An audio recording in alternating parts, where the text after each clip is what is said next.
He goes down. His intent was to go visit his wife and kids who were estranged because they had been separated for 6 months. He had a girlfriend at the time, and this is very, very personal, okay? She was pregnant 9 months, and he goes down to visit the kids from the estranged wife on Thanksgiving Day. She refuses to let him in the house to see the kids. She lives right next door to her father. He comes out and tells Larry to leave. Larry goes out to the parking lot, gets a gun out of the car, and shoots himself in the back of the head on Thanksgiving Day. So, it's a silent war that we fight daily. I fight it myself even sometimes because of my physical pain and the things that I deal with, mostly physical pain and the fact that my health is deteriorating pretty fast. But I saw a law that Congress had passed or tried to pass for the last 10 years that was calling out for September 30th to be National Suicide Prevention Day. I took that verbiage, I switched it around, I wrote it in my own words as a resolution. I presented it to my staff sergeant right here, friend, U.S. Army, and they pushed it. Josie signed it. It passed unanimously, 100% unanimously in the House and in the Senate across the table. I'm really proud of this myself because it's keeping me alive, damn it. And y'all coming here today, it really makes a difference. And I think that the awareness that I was looking for and the prevention part is going to come from these folks right here, and Laura, and the Texas Veterans Commission, and those agencies outside there that we've asked the state of Texas to recognize this day and recognize that we're losing 18 to 22 veterans every single day. Right now, while we sit here today, every 80 minutes, okay, a veteran's taking his life. And that's females too. Let's not forget the females. The number is going up because of our females that served in combat and have been affected by this terrible, terrible silent war. Michael, I introduce my state rep?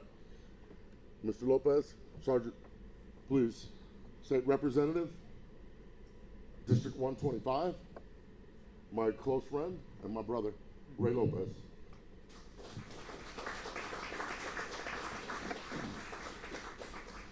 Steve, thank you very much, and thanks for the comments and sharing your story, your personal story.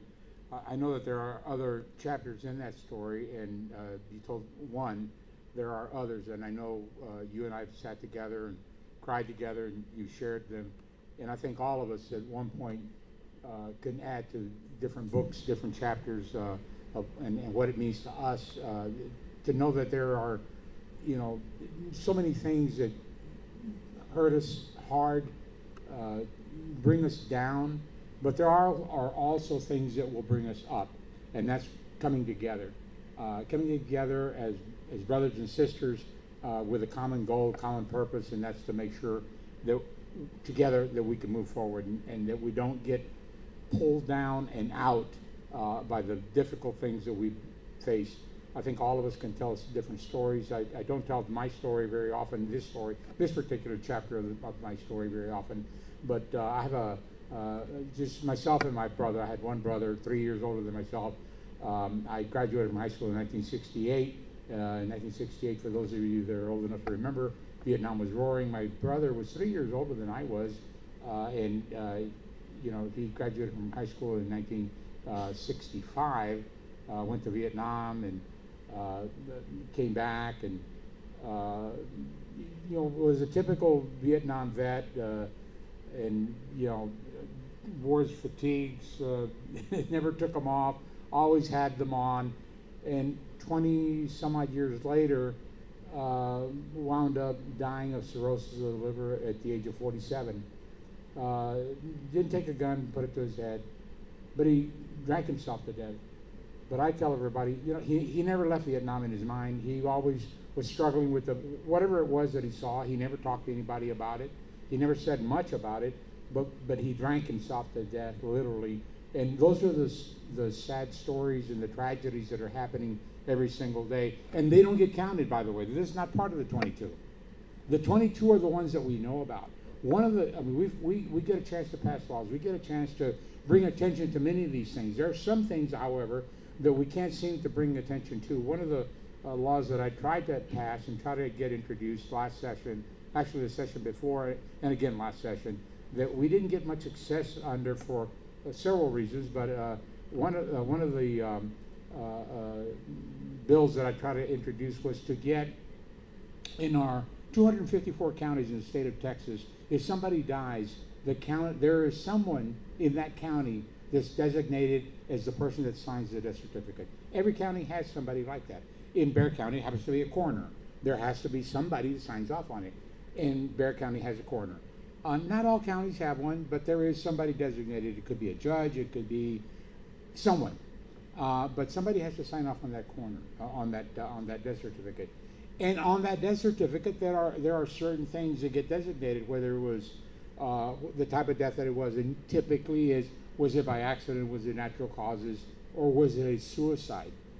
We've been trying to get a block to be put on there that said, is it a suicide? And the pushback that we get is that is a difficult determination to make, an expensive determination to make in many cases, because you can't make that determination easily, and in some cases, there's not someone there that can spend the time and effort and money to be able to make that determination. Therefore, we need to find a different way of making, of getting that box checked. Well, that's not what we need to do. We need to find out if it was a determination, because we do find out if they were a veteran. Because the reality is, if they were a veteran, someone is going to be responsible for that veteran's last expenses. Who's going to pay for the casket? Who's going to pay for that? So by virtue of checking that off, people can go and claim some repayment for the last cost of that individual. Well, why aren't we doing the same thing for determining whether it was a suicide? Because that is the only way we're going to find out if the initiatives that we're putting together at the state level and even at the national level to be able to set aside and to be able to slow down, to be able to eliminate suicide is working. To be able to find out and measure those things that we are trying to affect. If we know that we are lowering the number, and that's why this particular bill is a 10-year bill, to find out, are we able to measure the number of suicides, and are we able to lower it? And if we are lowering it, then we know we're working in the right way. And if it isn't being lowered, then we need to do other things. That is the only way we're going to be able to make a difference and be able to save our brothers and sisters from the catastrophic lives that they're leading, that are leading unfortunate demise by virtue of self destruction. And it isn't only the destruction for their own personal lives, but the families that they leave behind. And for that, we cannot, under any circumstance, allow that to continue to happen. So we continue to do those kinds of things. I'm so proud to be on the Defense of Veterans Affairs, and so proud to be the vice chairman. And I hope that next session that I get a chance to sit on that committee as well. Again, Josie Garcia, who sits on that committee with me, has been a fantastic member of that committee. And by virtue of bringing not only a veteran's perspective, but a woman's perspective, a veteran woman's perspective, is an incredible asset to our community, to our committee. It's a kind of amazing thing. There's 11 of us on that committee. There's only, of the 11, our chairman is a retired colonel, myself, obviously a veteran, and Josie. There's only 3 of us that are veterans. The rest of them are non-veterans. And what it takes oftentimes is for us to go and kind of tell the story from a veteran's perspective to our other members, and they're all willing to listen. But oftentimes, if you're not a veteran, it's a hard it takes a little bit more for you to kind of understand what some of these issues are. And I'll tell you a really good example. I won't tell you the name of the person because I don't want to embarrass them, but very, very first meeting, this individual was a freshman sitting on our committee, and there was a group that came before our committee that was asking for us to consider what the federal government had considered about burn pits, right? That we needed to provide some funding for burn pit support and putting it in a database. And he didn't quite understand what the burn pit problem was, and he started to question why we wanted to spend money to purchase these burn pits for our community, for our soldiers. Why do we want to spend money on burn pits? We shouldn't be doing that just because the federal government did. Why should we be buying these burn pits? And I leaned over to him. I said, listen, bills have to come before us 3 times. This bill, if it comes back before us, which I hope it does, will come again for a second reading and then a third reading. Let's go to my office and let me buy you a cup of coffee and let me explain to you what this is. We're not looking to buy burn pits. Let me explain to you what burn pits are, because he had no idea. This is what we do in the military. We burn the stuff and we don't leave it behind for the enemy. We get rid of it and then we move on to the next location. This has been something that's happened forever and ever and ever. We all do it. And because he had no clue that that's what we did. Once I told him, he says, well, first of all, thank you very much for not letting me make a fool of myself. Because I would have been asking questions. I thought we were wanting to buy burn pits for our soldiers. And I didn't understand why we wanted to do that. Well, that's the problem with not having veterans sitting on Veterans Affairs.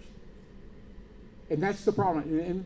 But there's not, that's another big component of what the problem is within our legislature. Of the 150 of us, I don't know how many, but there's not a whole lot of veterans. It's probably representative of the general population. About 10% of the general population is in the military.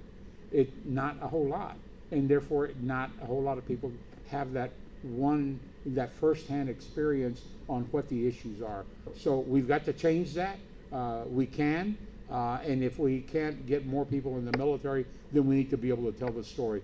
So thank you very much for being here. I know you're interested in it. We need to continue telling the story. It's incredibly important that we do, and I think once we tell that story, we'll get so many more people, understanding what it is and joining us in that battle of making sure that we not only help our veterans and avoid the situation that creates suicide, but also going out and helping the families and all the individuals that are affected directly and indirectly by virtue of military service. So thank you very much for being here, and thank you.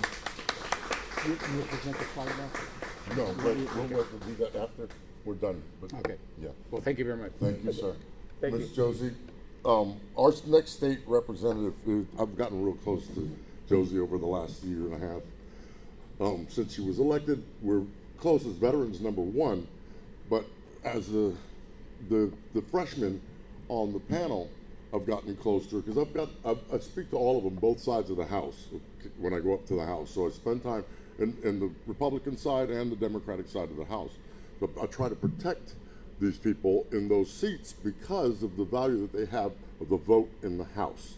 Okay, so 11 seats, 11 votes that we can pass legislation through the House. That's only 11 out of the 150. But to have these 2 voices coming out of Bexar County and have them representing us here in Bexar County is a loud voice at the Capitol. Okay, so Josie, Air Force retired, has been the female, as Ray said, with the loudest voice in the House this last session. She was recognized, okay, as the freshman of the year and the legislative champion in my heart of the year for passing and sponsoring a whole bunch of legislation. Vanessa Guillen Day, which is next week, by the way. She's going to Houston to celebrate that with the family of Vanessa Guillen on her birthday in Houston. So we're going to pick up the load here in San Antonio and try to do something for Vanessa. But she passed that law amongst others and stood right next to Ray on sponsoring those bills. So without any further ado, State Representative Josie Garcia.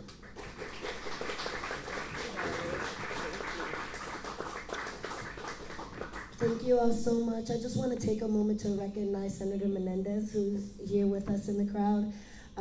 Senator Menendez is a longtime staple of Bexar County politics and Military City, USA. He really gets what it is to support our veterans, and on behalf of us military folks that call you our senator, thank you so much, sir, for everything that you do for us to be our battle buddy on the ground. This day is hard for a lot of us. Thank you to all the veterans who are in the crowd. You know, when we think about what this day means to us, I can pretty much guarantee that each and every one of us knows somebody, loves somebody who can be counted in that one of 22. I'm a proud Air Force Operation Iraqi Freedom Combat veteran, proud wife of Army Infantry, Operation Enduring Freedom, Operation Iraqi Freedom, Purple Heart veteran. He's my own personal hero because you'll never hear him talk about his service. He's one of those people that gave everything, literally, and was ready to give their life for their country. And that's the one thing that we bring to the House of Representatives. 150 members, and as Representative Lopez said, there's only a handful of us that have served in the military. So when we come and we tell them why things are important to us, we have to really bare our souls sometimes, right? We have to be those messengers that are carrying on the real fight. We have to share those stories about our brother who lost his life because he could find his only peace in a bottle. We talk about my cousin, who was an Army tanker, who 3 years ago lost his battle. We talk about 22 a day, but what does 22 a day really mean? 22 a day means that sometimes we're given missions, and as young as 17 years old, I remember I was 16 when I joined the military on delayed enlistment. I wasn't even out of high school yet, but I knew that I wanted to give my life for my country. Let's think about what that commitment really means. It means that we understand that we will be put in a position to give our life for our country. And we're okay with that because some of us are crazy enough to re-enlist every session, right? Some of us re-enlist 2 or 3 times and get sent to places where not only are you the only woman, but you know what the culture does to women. Because you've seen videos of what would happen to women soldiers as they were captured. And so as a woman soldier, you're not afraid. You're very empowered, and you get this "I wish they would" mentality. But people don't really understand what it means when "I wish they would" means that I'll get myself before you get me. I walked around every day unafraid with a bullet in the chamber, always rounded in the chamber. And that bullet in the chamber wasn't for my enemy because I knew I was outnumbered. That bullet in the chamber was for me because I wouldn't allow my children to see what I saw on Al Jazeera. Now, when you come home from something like that, you're so excited to be back. But something happens and you over-prepare to die. I learned that very hard. I learned that very hard as the military worked their best to help me with pharmaceuticals that were legal, but pharmaceuticals that didn't translate to civilian world. Because when I sought out those same pharmaceuticals from a civilian provider, I was treated like a drug addict. I was treated like somebody who, oh, you should know better. When all I wanted to do was know how to cope in a world that I had already checked out from. I suffered from agoraphobia, the fear of the outside, for 4 years of my life. I call that my darkness. Why? Because every day I prayed that it would be my last. I call that suicide by proxy, because I would never do it to myself, because I have children who need me, because I'm an airman. I'm harder than that. I'm better than that. I'm a fighter. I serve and protect. But when nobody could serve and protect me, I found my way out of the darkness through the bottle. a bottle I could go to any store and pay $10 for. I almost lost my life. And breaking the silence means no longer being afraid to tell you that that happened to me. To no longer be ashamed to express to you that I truly understand what it is. And to tell you I don't know why I'm here today. I promise you that I will serve